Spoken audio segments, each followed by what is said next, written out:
가지의 말씀을 보시겠습니다. 그 가운데 17절, 18절 말씀을 제가 봉독하겠습니다. 이는 그가 나를 태에서 죽이지 아니하셨으며 나의 어머니를 내 무덤이 되지 않게 하셨으며 그의 배가 부른 채로 항상 잊지 않게 하신 까닭이로다. 어찌하여 내가 태에서 나와서 고생과 슬픔을 보며 나의 날을 부끄러움으로 보내는고 하니라. 아멘. 예루살렘 성전에 있는 베냐민문 위층에서 일어난 일이 오늘 본문의 내용입니다. 선지자 예레미야에게 고난이 찾아왔습니다. 그는 전날 밤에 감옥에 갇혔습니다. 선지자 예레미야가 하나님 말씀을 전한다는 이유로 감옥에 갇혔습니다. 바스홀이라는 사람이 있었어요. 여러분 나중에 한번 본문을 찬찬히 한번 읽어보십시오. 이 바스홀이라는 사람은 어떤 사람이냐면 오늘날로 치자면 경찰입니다. 경찰. 그래서 이 성전 치안을 담당하는 감독인데 이 선지자들이 예언을 어떻게 하는가를 감찰하는 거예요. 그러니까 축복된 예언을 하면은 잘하고 있군 격려해주고, 좀 불길한 예언을 하고 좀 백성들의 가슴을 찌르는 또 왕의 회개를 요구하는 이런 예언을 하면 잡아 가두는 겁니다. 그러니까 오늘날로 치자면 이제 교회를 경찰들이 감시하는 거예요. 어떤 설교하나, 우리 정부에 득이 되는 설교를 하나, 혹은 해가 되는 설교를 하나. 해가 되는 설교를 했다 그러면 잡아서 가두는 것이죠. 여러분 이렇게 되면 그 나라는 망하는 것입니다. 독재죠, 독재. 그래서 여러분 지금 역사를 통해서 배우는 게 무엇입니까? 정부는 교회에 대해서, 교회의 설교에 대해서는, 교회에 이루는 어떤 행정과 교리와 방침에 대해서는 정부가 터치할 수 없다라고 하는 것이 종교 분리의 원칙이에요. 요즘에 조금 모르겠습니다. 그냥 사람들은 아무런 생각이 없지만, 물론 뭐 거기에서 정치적인 어떤 의미를 다 제외하더라도 좀 약간 정부에 반하는 설교를 한 목사님이 지금 이제 감옥에 갇혀 있는 그런 상황이기도 하죠. 선거법 위반이다. 근데 선거법 위반으로 그렇게 감옥에 갇힌 사례가 있는지 저는 궁금합니다. 너무한 과도한 일이라고 저는 생각해요. 뭐 그분의 뭐 선거법 위반이다 아니다 이건 뭐 떠나서, 정치적인 입장은 떠나서 좀 과도한 게 아닌가 그런 생각을 합니다. 어쨌든 이 예레미야가 예루살렘의 심판에 대한 예언한 것을 듣고, 어떤 심판의 예언을 했습니까? 이제 이 예루살렘은 무너진다. 성벽은 무너진다. 바벨론이 와서 우리를 포로로 데려갈 거다. 그때 저항하지 말고, 저항하면 우리 다 죽는다. 저항하지 말고 끌려가는 게 하나님 뜻이다 라고 하는, 어떻게 보면 매국노적인, 그렇잖아요. 예를 들자면 우리나라에 일본이 쳐들어왔는데 빨리 항복하고 우리가 저들의 통치를 받는 게 하나님 뜻이다 라고 제가 만약에 설교한다면 매국노가 되겠죠. 근데 저는 이제 하나님의 뜻을 온전히 알 수 없으니까 저는 그렇게 설교할 수는 없겠죠. 그러나 이때 당시에 예레미야는 하나님의 계시를 바로 받아서 바로 전하는 사람이었습니다. 그러니까 하나님 뜻이 맞죠. 항복해야 된다. 이 바벨론이 오면 우리는 두 손 들고 항복하고 포로로 끌려가야 된다 라고 말하니까 이 바스올이라는 사람이 예레미야를 때리고 고문하고 감옥에 가두었습니다. 그리고 이제 다음 날 바스올은 예레미야를 당분간은 풀어주죠. 그렇게 풀어주었을 때 이 예레미야가 이 바스올을 향해서 하나님의 심판을 선언합니다. 예레미야도 대단해요. 자기를 때리고 감옥에 가두었던 사람을 향해서 그래도 이 경찰이 다시는 그러지 마라고 하고 풀어줬는데, 그 앞에서 또 이제 바스올 당신을 하나님께서 치실 것이다, 하나님께서 심판하실 것이다, 이렇게 예언을 한 것이죠. 바스올의 친구들은 칼에 엎드려지거나 포로로 사로잡혀가 죽을 것이다, 4절에 그렇게 예언을 하고 있습니다. 또 5절에 보면 바스올의 거짓이 드러나게 되고 그의 죄악은 죽음으로 갚아질 것이다. 당신의 거짓말이 드러날 것이고 당신은 죽음으로 하나님이 갚으실 것이다 라고 하는 이 예언을 또 예레미야가 하게 됩니다. 그러면서 이 예레미야가 바스올에게 별명을 붙여줘요. 이런 바스홀이라는 이름은 원래 어떤 뜻이냐면 사방을 결실하다. 사방을 이게 뭐 열매를 결실하는 부자 된다 이런 의미겠죠. 사방을 결실하다. 좋은 이름입니다. 그런데 예레미야가 그에게 별명을 붙여주는데 3절에 보면 마골 미사빕이라고 하는 이름을 붙여줘요. 별명을 붙여줍니다. 마골 미사빕. 이 말이 무슨 말이냐면 사방이 두렵다라는 말입니다. 사방이 두렵다. 당신은 이제 사방을 보면서 두려워할 그런 상황에 처하게 될 것이요 라고 하는 이런 이름을 붙여주게 된 것입니다. 그런데 그날 밤에 예레미야는요 신음합니다. 당당하게 이 밧솔에게 하나님 말씀을 외쳤던 용감한 예레미야였지만 그가 맞은 밤에는요 그의 마음이 너무너무 힘들었어요. 20장 7절로 19절 말씀에서 그의 고민과 그의 갈등을 발견할 수 있습니다. 예레미야는 자기 인생에서 잘못되었던 모든 것을 애통하는 것으로 이 독백을 시작해요. 7절 말씀 보실까요? 여호와여 주께서 나를 권유하심으로 내가 그 권유를 받았사오며, 그러니까 하나님이 나에게 그 말씀을 시켰다라는 거죠. 내가 그 말씀을 받아서 내가 이렇게 말씀을 전했는데 주께서 나보다 강하사 이기셨으므로 내가 조롱거리가 되니 사람마다 종일토록 나를 조롱하나이다. 8절 다 같이 한번 읽어보겠습니다. 시작. 내가 말할 때마다 외치며 파멸과 멸망을 선포하므로 여호와의 말씀으로 말미암아 내가 종일토록 치욕과 모욕거리가 됨이니이다. 여러분 예레미야 1장을 기억하시죠? 혹시 기억하십니까?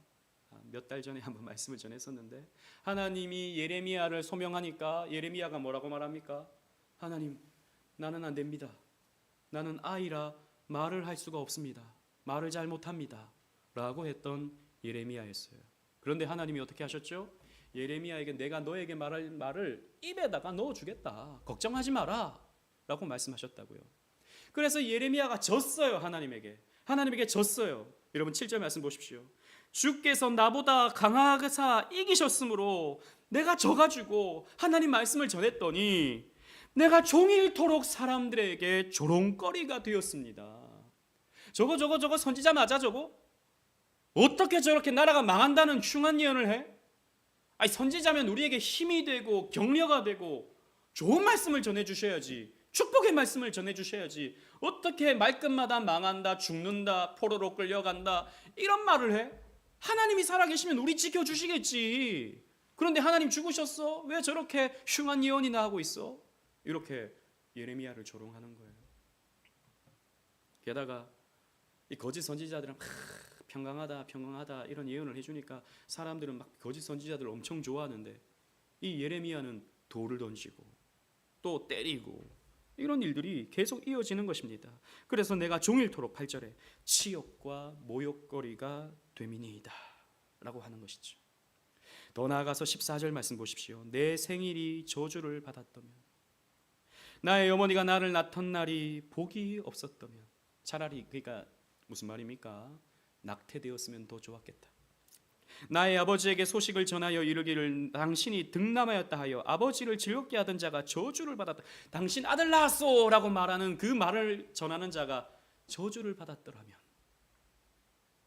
16절에 계속 보시면 그 사람은 여호와께서 무너뜨리시고 후회하지 아니하신 성읍같이 되었다면, 그가 아침에는 부르짖는 소리 낮에는 떠드는 소리를 듣게 하였다면 좋을 뻔하였나니, 차라리 내가 태어났다라는 말을 전하지 않았더라면 더 좋았을 것이다 라는 거죠. 여러분 앞에서 그렇게 당당하던 예레미야는 어디 있습니까? 그렇게 용감하게 밧솔에게 예언하던 그 예레미야는 어디 있습니까? 이건 뭐죠 여러분? 여러분 이 표현이 무슨 표현입니까? 한마디로 말하면 하나님 원망하는 거예요. 하나님 왜 나를 선지자로 부르셨습니까? 하나님 왜 나를 태어나게 하셨습니까? 여러분 물론 여러분 그런 말을 뭐 들어보셨는지 잘 모르겠지만 자식이 제일 해서는 안 되는 말이 있어요. 무슨 말입니까? 왜 나를 낳았어? 이런 말이죠. 그런 놈은 한테 때려줘야 돼. 그렇게 말할 수 있는 것도 내 덕이다 이렇게 하면서 때려줘야 돼. 물론 함부로 때리면 안 됩니다. 요즘에는 해서는 안 되는 말이죠. 미국의 유명한 요류 작가 캐서린 노리스라고 있습니다. 미네소타에 있는 세인트 존 수도원에서 이 예레미야의 말씀을 이 여인이 처음 들은 거예요. 유명한 요류 작가입니다. 이분이 이제 이 예레미야의 20장을 읽고 깜짝 놀란 거예요. 성경에 이런 내용이 있나? 선지자가 이래도 되나? 라는 생각을 했던 것이죠. 그러면서 이렇게 글을 적었습니다. 여러분 앞에 있는데요. 제가 한번 읽어보겠습니다. 나는 예레미야 20장의 감정 기복에 녹초가 된 나머지 기도 후에 숙소로 돌아가 누웠다. 선지자로 부르신 것에 대한 쓰디쓴 감정의 폭발로 시작하는 이 열정적인 독백은 순식간에 거부와 부인으로 치닫는다. 원수들이 자기를 조롱하는 방식에 대해 예레미야의 분노가 치밀어 오른다. 두려움과 슬픔도 마찬가지다. 하나님에 대한 믿음을 언급하는 것은 상황 때문에 강요된 것처럼 보이고, 뒤에 보면 이제 또 찬양도 하고 기도도 하거든요. 근데 이건 좀 강요된 것처럼 보이고, 쓰디쓴 울부짖음이 뒤따르는 짤박한 소명은 너무나도 모순적이다. 20장은 그렇게 고뇌에 찬 질문으로 마무리된다라는 거죠.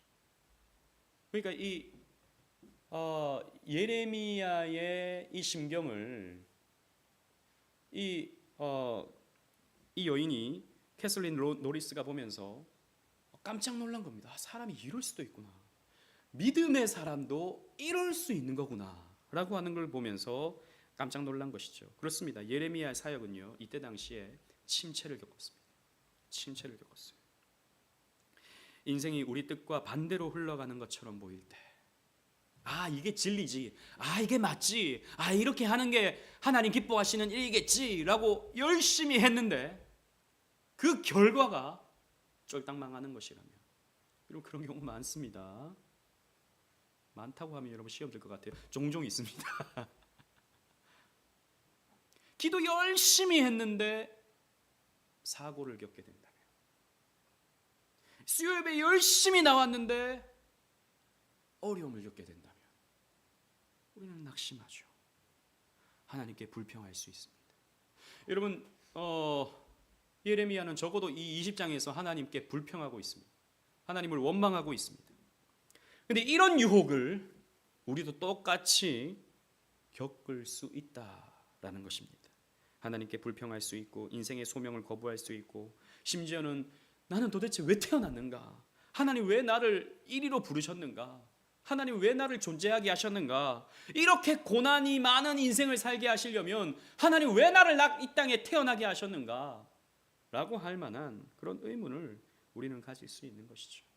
사실 여러분 욥기를 읽어보면 욥의 고민도 이와 똑같습니다. 욥도 자기의 생일을 저주하죠.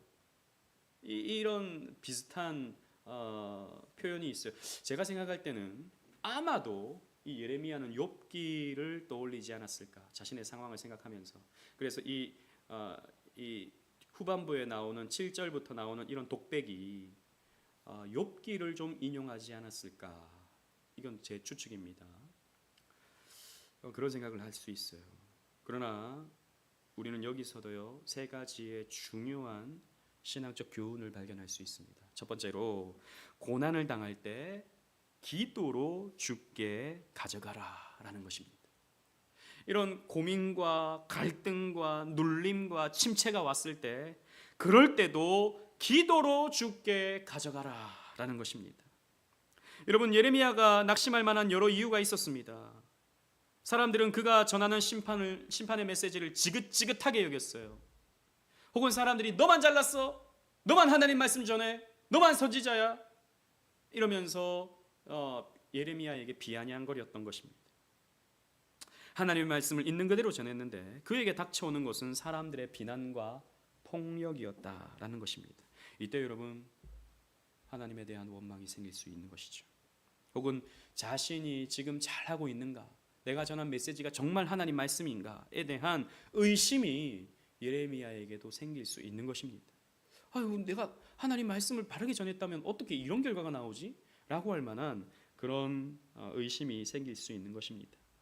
그런데 여러분, 여기서 중요한 것이, 그러나 그때 원망의 마음, 불신의 마음, 또 이런 의심의 마음, 이런 것들이 우리에게 찾아올 때 적어도 예레미야는 하나님께로 나아가 이 원망을 쏟아내고 있다라는 것입니다. 하나님께 나아가 이 자신의 솔직한 마음을 쏟아내고 있다라는 거예요. 오늘 본문 20장은 고통당하는 신자의 기도라고 할 수 있습니다. 그는 육체적 고통으로 약해져 있었고 감정적 혼란으로 기진맥진해 있었습니다. 그런데 어떻게 말하고 있죠? 여호와여 라고 부르고 있는 것입니다. 하나님께 자신의 마음을 토로하고 있는 것입니다. 이게 여러분 신앙인의 모습이에요. 아니 근데 하나님 앞에 어떻게 이런 참 뭐랄까요? 이런 원망하는 기도를 할 수 있나? 성도가 게다가 선지자가 어떻게 하나님 앞에 이런 불신적인 기도를 할 수 있나? 왜 나를 하나님 태어나게 하셨습니까? 이런 기도를 어떻게 참람하게 말이야 이렇게 기도를 할 수 있나? 우리가 생각하지만 여러분 우리 이거 생각해야 돼요. 하나님은 우리의 아버지이시기 때문에 이럴 수 있는 겁니다. 하나님이 우리의 아버지가 아니라면 그냥 지극히 높으신 하나님이라면 감히 이런 기도를 할 수 없죠. 입을 닫아야 되죠. 왕 앞에서 옛날 전하 앞에서 이런 기도를 할 수 있겠습니까? 왕이시여 왜 나를 이 사명을 주셔서 나를 괴롭게 합니까? 그러면 저놈의 목을 쳐라 그럴 것 아닙니까? 근데 아버지에게는 별말을 다 할 수 있는 거예요. 여러분 사춘기에 자녀를 키우는 부모라면 자녀가 약간 정신이 나간 것을 발견할 수 있어요. 얘가 정신이 좀 반쯤 나갔구나. 얘가 제정신이 아니구나. 얘가 별말을 다 하는구나. 이런 생각을 저도 요즘은 조금씩 합니다. 얘가 제정신이 아닌 것 같아. 근데 한편으로 이런 생각을 하죠. 얘가 딴 데서 안 그러고 교회에서 안 그러고 학교에서 안 그러고 그래도 집에서 엄마 아빠가 편하니까 이렇게 하는 거구나. 누군가에게는 좀 쏟아내고 싶은데 엄마 아빠한테 이렇게 쏟아내는 거구나. 이렇게 생각하면 좀 이해가 되는 것이죠. 그렇잖아요. 아빠이기 때문에 할 수 있는 것입니다. 엄마이기 때문에 할 수 있는 거예요. 마찬가지입니다. 하나님 아버지이기 때문에 우리는 하나님께 죄송합니다. 불평도 할 수 있는 겁니다. 하나님께 원망도 할 수 있는 겁니다. 그런 마음이 들 때 꾹 참고 그래도 하나님 감사합니다 이럴 수도 있어요. 그러나 하나님 도대체 왜 이러시는 겁니까? 라고도 할 수 있는 거예요. 시편을 읽어보십시오. 욥기를 읽어보십시오. 예레미야를 읽어보십시오. 믿음의 사람들이 이렇게 기도합니다. 욥도 잿더미 위에서 기도했어요. 다윗도 동굴에서 기도했습니다. 요나도 큰 물고기 뱃속에서 기도했습니다. 우리 예수님도 우리의 죄를 위해 고통당할 때 십자가에서 기도하셨어요. 엘리 엘리 라마 사박다니 나의 하나님 어찌하여 나를 버리시나이까. 물론 시편을 인용한 것이지만 실제적으로 아버지께 버려짐을 표현한 것이지만 아버지를 하나님을 원망하듯이 그렇게 기도하셨습니다. 예수님도 불평이든 원망이든 떼쓰는 것이든 아버지는 받아주십니다. 아버지는 그래서 위로해 주십니다. 괜찮다고. 그땐 다 그런 거라고. 내가 너의 마음을 안다고. 우리 하나님 아버지께서 그 마음을 받아주십니다. 그래서 아버지께 나아가면 그것은 해결의 시작이 되는 것이죠. 여러분 괴로울 때, 힘들 때, 낙심될 때 주께로 가져가십시오. 혼자 끙끙 앓고 그러지 마시고.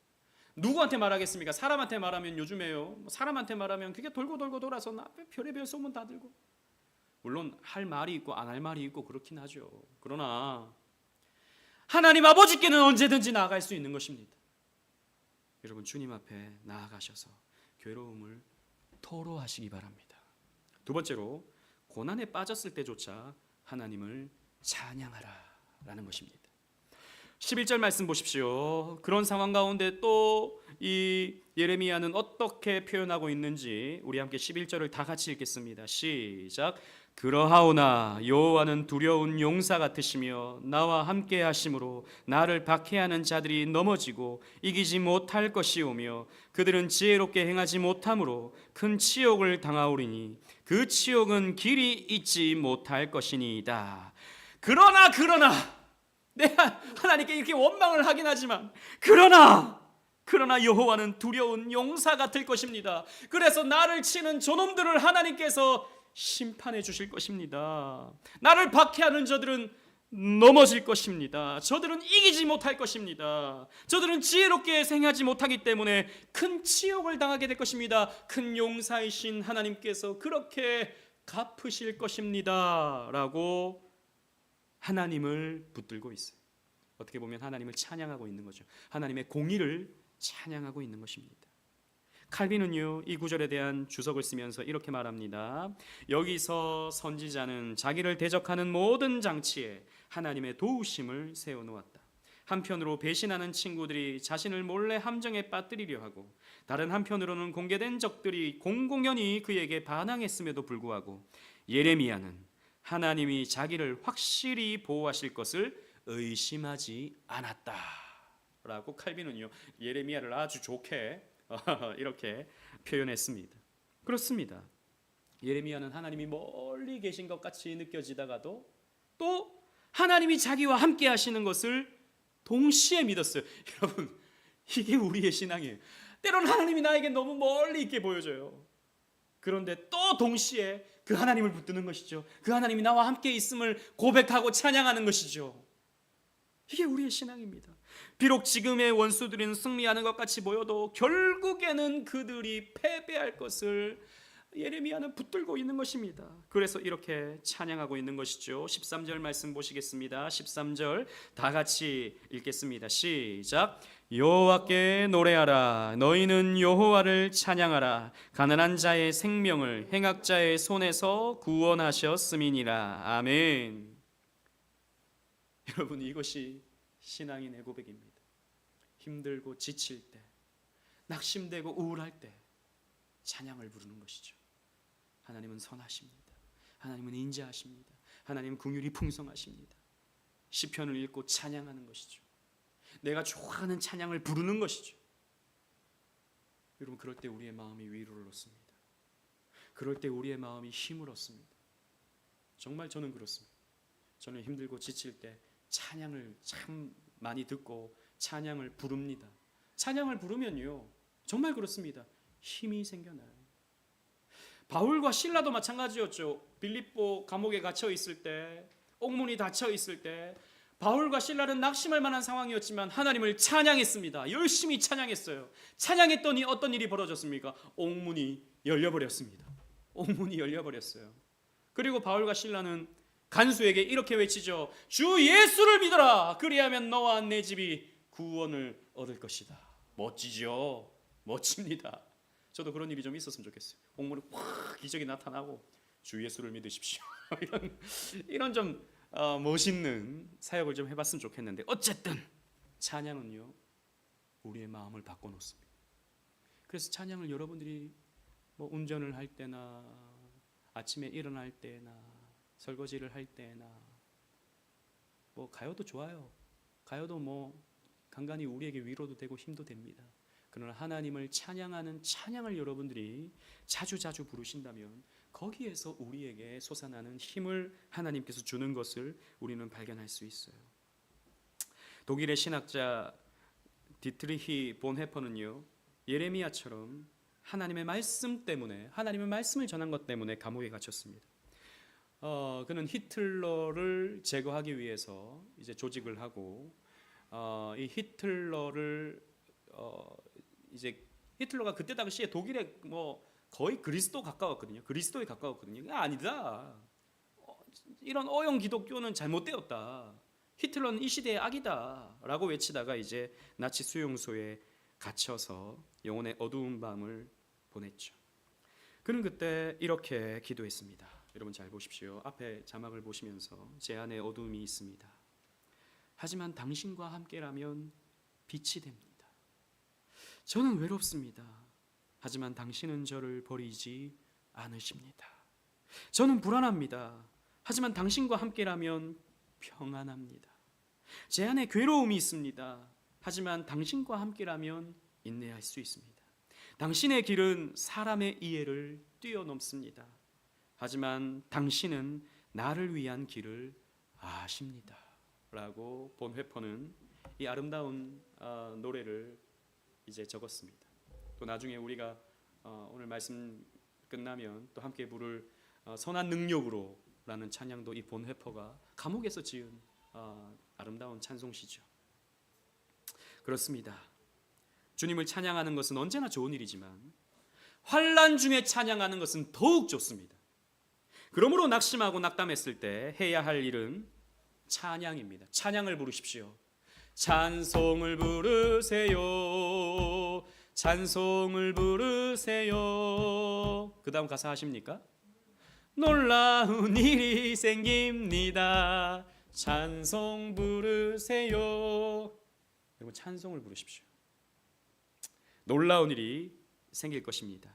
불평할 거리가 있을 때도 하나님께 믿음을 고백하고 구원을 위해 기도하고 그분의 이름을 높이는 것은 그 문제로부터 벗어나는 첩경이 된다라는 것입니다. 의지를 가지고 찬양해라. 마음은 울적하지만 마음은 지치지만 일부러라도 찬양해라 라는 것이죠. 그리고 마지막 셋째로 고난은 우리에게 물음표를 던져도 최종 결정권은 하나님께 있음을 고백하면서 최종 결정권을 하나님께 드리라라는 것입니다. 예레미야의 이 20장의 이 노래는요 오락가락합니다. 또다시 여러분 이겨내다가 찬송하다가 14절부터 보십시오. 14절부터 아까 제가 읽었던 말씀이지만 내 생일이 저주를 받았더라면 나의 어머니가 나를 낳던 날이 복이 없었더라면 나의 아버지에게 소식을 전하여 이르기를 당신이 득남하였다 하여 아버지를 즐겁게 하던 자가 저주를 받았더라면 그 사람은 여호와께서 무너뜨리시고 후회하지 아니하신 성읍같이 되었다면 그가 아침에는 부르짖는 소리 낮에는 떠드는 소리를 듣게 하였다면 좋을 뻔하였나니 이는 그가 나를 태에서 죽이지 아니하셨으며 나의 어머니를 내 무덤이 되지 않게 하셨으며 그의 배가 부른 채로 항상 잊지 않게 하신 까닭이로다. 18절 다 같이 읽겠습니다. 시작. 어찌하여 내가 태에서 나와서 고생과 슬픔을 보며 나의 나를 부끄러움으로 보내는고 하니라. 한마디로 예레미야는 죽고 싶었습니다. 막 찬양 부르다가 또 마음이 힘든 거예요. 하나님 왜 나를 살게 하십니까? 차라리 태어나지 하지 말지. 그냥 인생을 끝내고 싶었습니다. 참 신학자들도 헷갈렸어요. 야, 이 13절에서 14절로 넘어가는 것을 어떻게 조화시킬 수 있는가? 아까 그렇게 찬양하다 여호와를 찬양하라 라고 했던 이 예레미야가 갑자기 왜 나를 태어나게 하셨습니까? 왜 나를 부르셨나요? 라고 이렇게 말씀하는 것을 어떻게 조화시킬 것인지에 대한 많은 고민이 있었습니다. 칼빈조차도 어리둥절해합니다. 이 본문을 주석하면서 뭐라고 말하냐면 거룩한 사람이 마치 자제심을 잃은 것처럼 갑자기 하나님에 대한 감사에서 저주로 옮겨간 것이 무가치해 보인다라고 이렇게 표현했어요. 이해 안 된다는 거죠. 칼빈도 이런 상황이 이해가 잘 되지 않는다. 근데 칼빈 말대로 예레미야는요 자제심을 잃었는지도 몰라요. 하지만 여러분 곰곰이 생각해 보십시오. 이 말씀은 잘 어울리지 않는 말씀이 아니라 잘 어울리는 말씀입니다. 여러분 논리적으로는 맞지 않아요. 논리적으로 13절과 14절의 격차는 설명하기가 어렵습니다. 그런데 여러분 경건생활이 우리의 신앙생활이 언제나 논리적입니까? 아니요, 그렇지 않아요. 필립 라이큰 목사님은 이 부분을 설명하면서 이렇게 말합니다. 그리스도인의 삶에도 때로는 혼란과 정신분열적인 본성이 있음을 인정하는 게 중요하다. 재밌는 표현이에요. 우리 그리스도인의 신앙생활에 혼란이 있다는 거예요, 솔직히. 그리고 더 적나라하게 정신분열적인, 어떨 때는 막 감사해서 막 눈물을 흘리다가 어떨 때는 막 화가 나가지고 뭐 어쩔 줄을 모르고 어떤 날은 막 기뻐가지고 막 감사하는 표정을 짓다가 다음 날에는 막 누군가가 미워가지고 뭐 어쩔 줄을 모르는, 이거 뭐 한 사람이 맞나 싶은 왔다 갔다 하는 사람의 모습이 우리 죄인의 모습이다라는 거죠. 성화가 아직 덜 된 영화에 나가는 성화의 과정 속에 있는 저와 여러분들의 모습이다라는 것이죠. 저도 가만히 보면 가끔씩 제가 저를 볼 때 제정신이 아닌 것 같은 야, 이거 뭐, 이 정도도 컨트롤이 안 되나? 그런 생각이 들 때가 가끔씩 있거든요. 루터가 말했던 것처럼 우리는요, 성도인 동시에 죄인입니다. 논리적으로 말이 안 돼요. 우리의 죄가 용서받았다 하지만 우리는 또 계속해서 죄를 짓습니다. 우리의 삶은 고통과 즐거움이 뒤섞여 있어요. 그래서 어느 순간 찬양하다 금방 뒤돌아서서 저주를 퍼붓는 게 우리들입니다. 어느 날에는 하나님의 계획을 기뻐하다가도 하나님 감사합니다 하다가도 다음 날에는 그분의 목적에 저항하죠. 하나님 도대체 왜 이러시는 겁니까? 라고 말입니다. 데릭 키드너라고 하는 유명한 신학자는 이 예레미야 이 20장을 주의하면서 이렇게 표현합니다. 선지자의 말이 우리를 당황시키려고 의도되었다. 이건 의도적인 기록이다라는 것이죠. 그러니까 예레미야는 그렇게 뭐 자기의 감정대로 이렇게 기록했겠지만 하나님은 이것을 의도하셨다라는 것입니다. 성경에 있는 이 노골적인 상처들은 그와 그의 동료들이 다른 고통에 아파했던 울음과 함께 오랜 씨름의 날카로움과 멋진 승리자들의 유약함을 잊지 않기 위한 것이다 라고 번역된 말은 조금 뭐 어려워요. 그냥 이렇게 쓰면 이게 무슨 말인가 싶기도 하지만 쉽게 말해서 이런 말입니다. 우리 모두가 아무리 대단한 예레미야도 아무리 대단한 선지자라 할지라도 다 연약한 존재라는 것을 보여준다라는 거죠. 이런 구절을 통해서. 그렇습니다. 우리 다 유약합니다. 우리는 다 정신분열적인 어떤 그런 상황을 우리는 맞닥뜨리기도 합니다. 예레미야 20장은 그가 스스로 대답할 수 없는 질문으로 끝이 납니다. 그죠? 아까 우리가 봤던 것처럼 제일 마지막 구절이 무엇입니까? 어찌하여 내가 태에서 나와서 고생과 슬픔을 보며 나의 나를 부끄러움으로 보내는고? 의문입니다. 의문으로 끝납니다. 이 노래가 여기서 끝나버려요. 왜 하나님이 나를 태어나게 하셨지? 왜 하나님을 이렇게 슬픔과 고통 속에 내던져 주셨지? 라고 의문을 가졌습니다. 그러나 하나님은 답을 내려주십니다. 여기에서 답을 주시는 게 아니고요. 이미 예레미야 1장에서 예레미야를 소명할 때 이미 답을 주셨어요. 자, 1장 5절 말씀 우리 다 같이 한번 읽겠습니다. 시작. 내가 너를 모태에 짓기 전에 너를 알았고 내가 배에서 나오기 전에 너를 성별하였고 너를 여러 나라의 선지자로 세웠노라 하시기로. 예레미야는요 불평 원망하면서 어머니의 태까지 거슬러 올라가면서 의문을 던졌습니다. 하나님 왜 나를 태어나게 하셨나요? 어머니의 뱃속에서 이렇게 왜 나를 태어나게 하셨나요? 라고 이렇게 올라갔지만 하나님은 이전에 이미 답을 주신 거예요. 내가 모태에서부터 이 모든 것을 계획했다. 모태에서부터 너를 귀한 선지자로 사용하기로 나는 이미 태초에서부터 결정했다 라고 하나님이 말씀을 이미 하셨습니다. 여러분 그렇습니다. 예레미야 인생에 대한 목적을 하나님께서 가지고 계셔요. 답은 하나님께서 가지고 계십니다. 우리는 의문을 가질 수 있어요. 도대체 왜 이렇게 되지? 도대체 나는 어떻게 되는 거지? 우리 자녀들은 어떻게 되는 거지? 우리의 상황은 도대체 어떻게 되는 거지? 이 상황이라면 답이 안 나오는데? 라고 우리는 의문을 가질 수 있지만 하나님은 우리에게 답을 가지고 계십니다. 이걸 우리는 믿어야 된다라는 것이죠. 우리도 자주 고통을 겪죠. 친구에게나 가족에게 외면당할 때도 있습니다.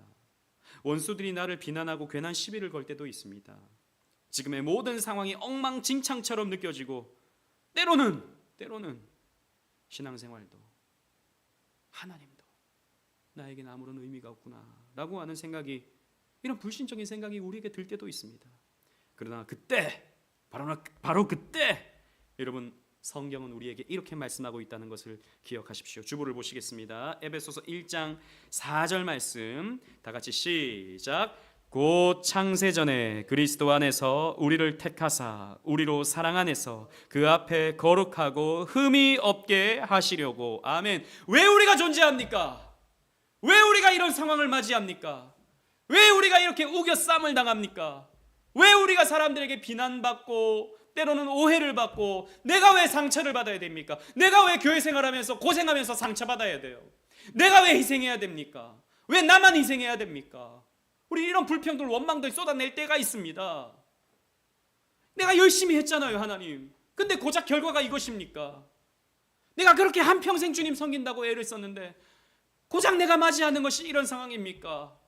라고 그렇게 원망이 우리에게 생길 때가 있습니다. 그런데 하나님은요, 창세전에, 우리가 그렇게 질문할 때 창세전에 그리스도 안에서 우리를 택하시고 우리로 그 사랑 안에서 거룩하고 흠이 없게 하시려고 하는 과정 속에서 이 힘듦과 고난과 아픔과 상처를 우리들에게 주시는 거예요. 그래서 이 모든 것이 합력하여 결과적으로 우리의 선이 이루어질 것입니다. 예레미야는 몰랐어요. 예레미야는 몰랐습니다.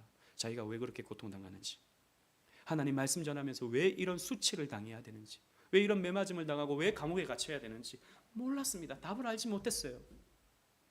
그러나 예레미야의 이 말씀은 예레미야 이후로 지금으로 보면 2700년 동안 수많은 사람들에게 하나님의 뜻을 알 수 있게 만들었고, 하나님의 성도가 어떻게 하나님께 나아가야 하는지, 어떻게 순종해야 되는지에 대한 지혜의 말씀을 예레미야는 선포하게 되었던 것입니다.